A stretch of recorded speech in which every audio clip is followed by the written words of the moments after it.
دیوبند نے اسلام کا پرچم دنیا میں لہرایا ہے، ظلم و ستم کے دور کے اندر حق کا دیپ جلایا ہے۔ دیوبند نے اسلام کا پرچم، دیوبند کا تاریخ کے اندر ہر کردار نرالا ہے۔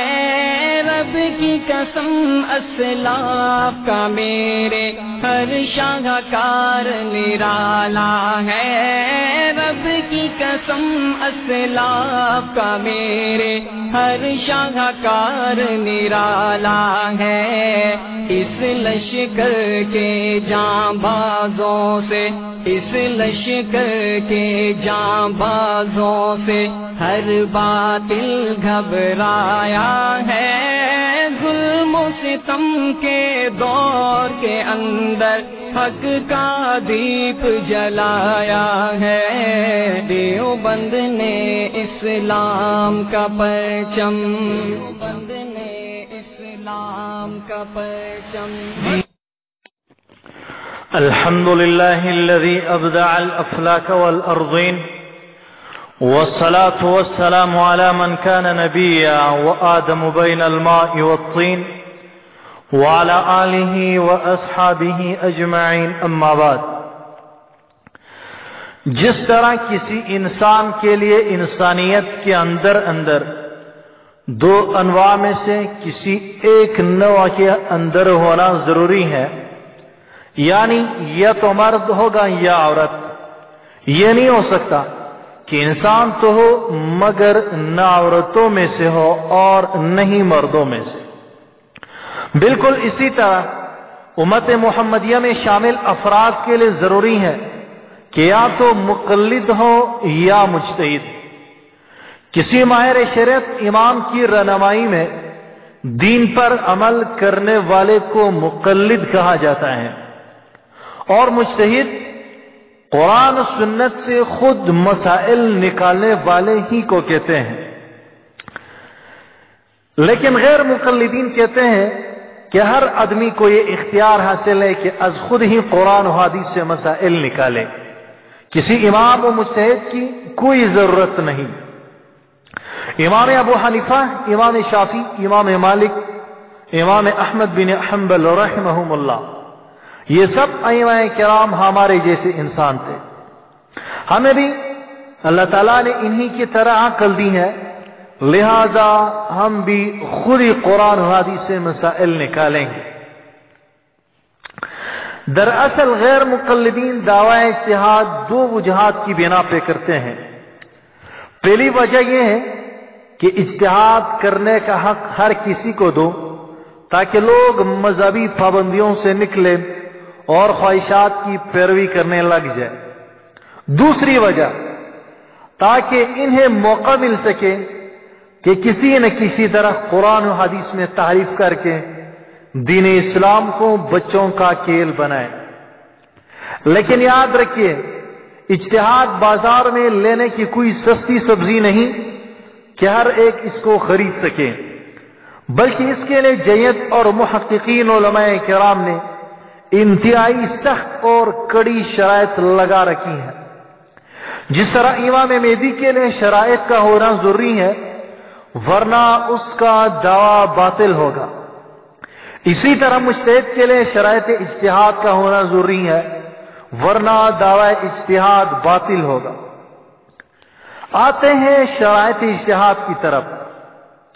یہ شرائط انتہائی اہم ہے، بلکہ ہر مقلد کے لیے اس کو یاد کر کے ذہن میں محفوظ رکھنا لازمی و ضروری ہے تاکہ بروقت کام آ سکے۔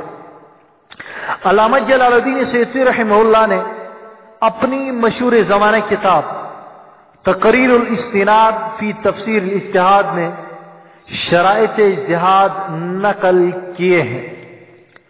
لکھتے ہیں: قلت وحاصل ذلك أن العلوم المشتركة في الاجتهاد 12، یعنی اجتہاد کے لیے 10 سے زائد علوم کا جاننا ضروری ہے۔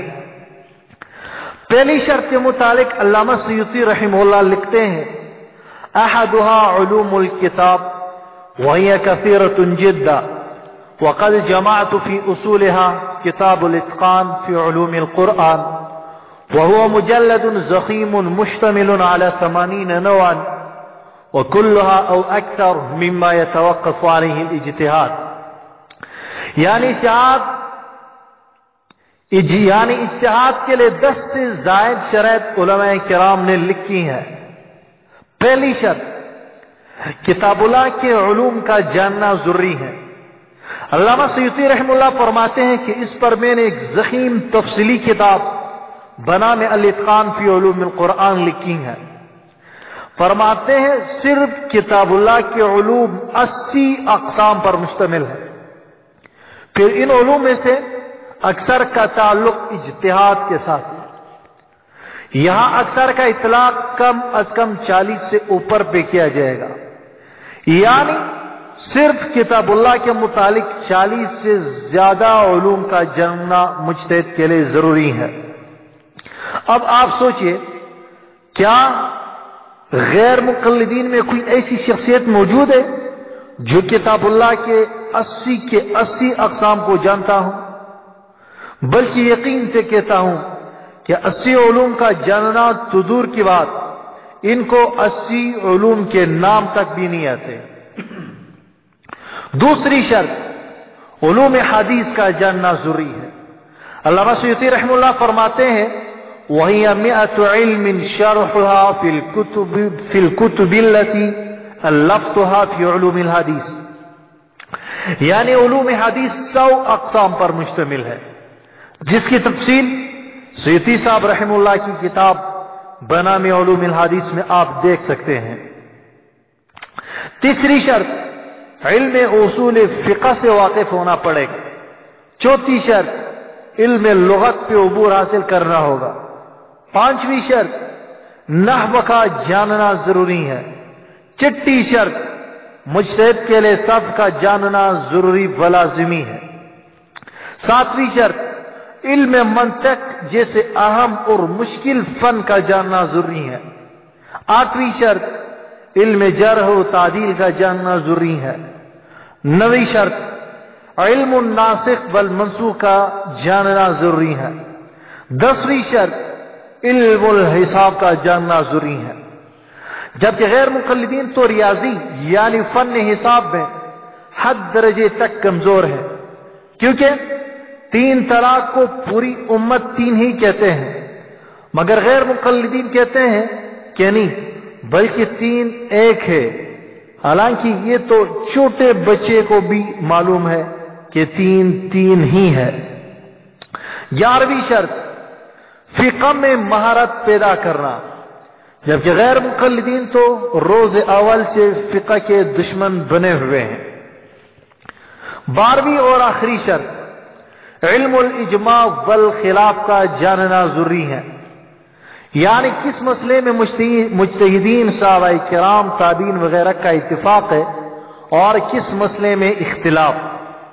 خود سوچئے کیا اب کوئی ایسا غیر مقلد ہے جس میں شرائط اجتہاد 12 کے 12 موجود ہو؟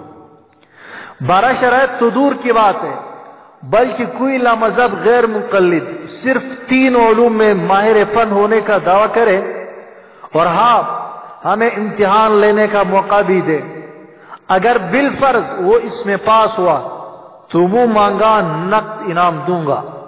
مزید یہ کہ امام صاحب کے بجائے اس کی تقلید شروع کریں گے. لیکن صبح قیامت آ سکتی ہے مگر ایسا غیر مقلد پیدا ہو نہیں ہو سکتا. جو لوگ کہتے ہیں کہ ہم بھی امام صاحب کی طرح انسان ہیں، ہم بھی خود قرآن و حدیث سے مسائل نکالیں گے، اور مزید یہ کہتے ہیں کہ میں خود مجتہد ہوں، ہمیں کسی دوسرے مجتہد کی کوئی ضرورت نہیں. ان لوگوں کے متعلق علامہ نووی رحمہ اللہ عجیب فیصلہ فرماتے ہیں. صحیح مسلم شریف میں علامہ نووی رحمہ اللہ اذا حکم الحاکم فاجتہد ثم اصاب فلہ اجران وان اخطأ فلہ اجر حدیث کے تحت لکھتے ہیں کہ تمام مسلمانوں کا اس بات پہ اتفاق ہے کہ یہ حدیث اس عالم قاضی مجتہد حاکم کے متعلق ہے جس میں فیصلہ کرنے کی، فتویٰ دینے کی اہلیت و صلاحیت موجود ہو۔ اب اگر ایسا عالم محاکم حق کے موافق کوئی صحیح فیصلہ کر لے تو اللہ تعالیٰ اس کو 2 اجر عطا فرمائیں گے، ایک اس کے اجتہاد اور محنت کی وجہ سے، اور دوسرا اس کا حق تک پہنچنے کی وجہ سے۔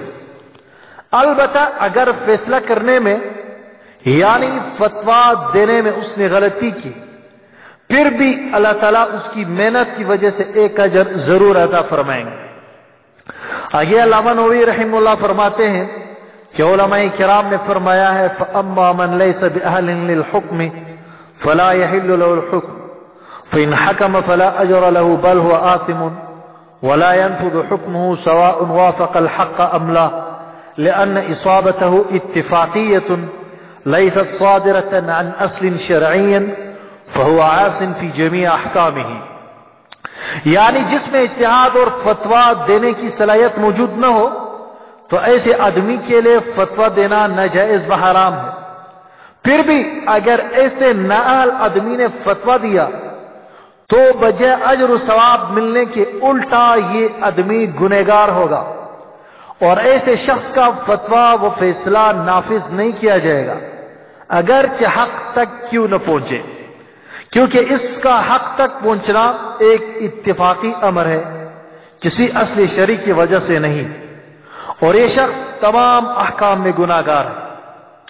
اس کی آسان مثال یوں ہے، ایک سرکاری ماہر ڈاکٹر اگر مریض کا صحیح آپریشن کر لے تو بہت خوب، ورنہ اس کی محنت کے بعد کسی مریض کا آپریشن اگر ناکام ہوا، مریض مر گیا، تو بھی یہ ڈاکٹر ملامت رہی، نہ حکومت وقت اس کو سزا دے گی اور نہ ہی کوئی جرمانہ اس پہ عائد کیا جائے گا۔ اس کے برعکس ایک نااہل آدمی آپریشن کرنے بیٹھ گیا، اگرچہ آدمی صحیح آپریشن کیوں نہ کرے مگر گورنمنٹ ضرور اس کو بیڑیاں پہنا کے جیل کا مہمان بنائے گا، کیونکہ یہ نااہل ہے، اس میں ڈاکٹری کی شرائط و صلاحیت موجود نہیں۔ بالکل اسی طرح غیر مقلدین بھی نااہل ڈاکٹر جیسے ہیں، ان لوگوں میں اجتہاد کی صلاحیت و شرائط موجود نہیں، مگر اس کے باوجود قرآن و حدیث سے از خود مسائل نکالنے کے دعوے دار ہیں، حالانکہ ایسے لوگوں کی اجتہاد سے دین کی تعمیر نہیں بلکہ دین کی تخریب لازم آئے گی۔